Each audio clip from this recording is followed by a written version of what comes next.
Takeoff Technologies has filed for Chapter 11. According to Grocery Dive, the grocery e-commerce fulfillment provider is requesting the United States Bankruptcy Court for the District of Delaware to approve an agreement where a consortium of its customers will provide approximately $9.6 million in debtor-in-possession financing.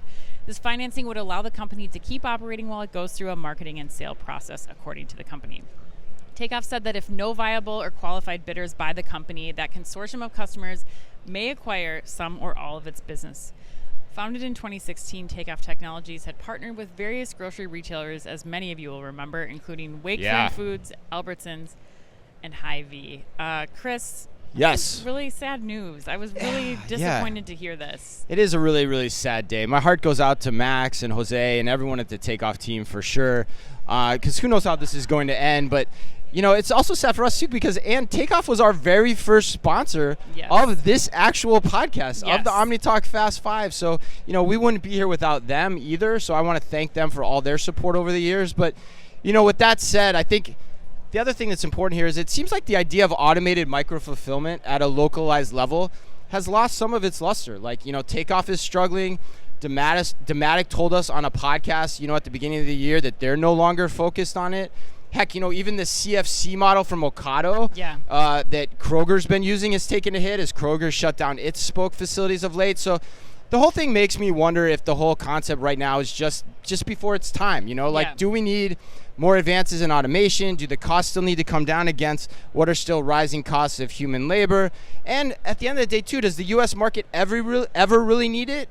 Or have we hit a cap on how many e-grocery orders we can actually fulfill and demand as a country? And so the value just isn't ever going to be there in the way that I think we all theorize. So I don't know the answers to any of those questions, but it's going to be interesting to watch how this story develops. Yeah, I mean, I think that the thing that we're hearing, the theme that we just talked about this morning, Chris, is this this move of more investment in software over hardware too right now. That's where companies are investing.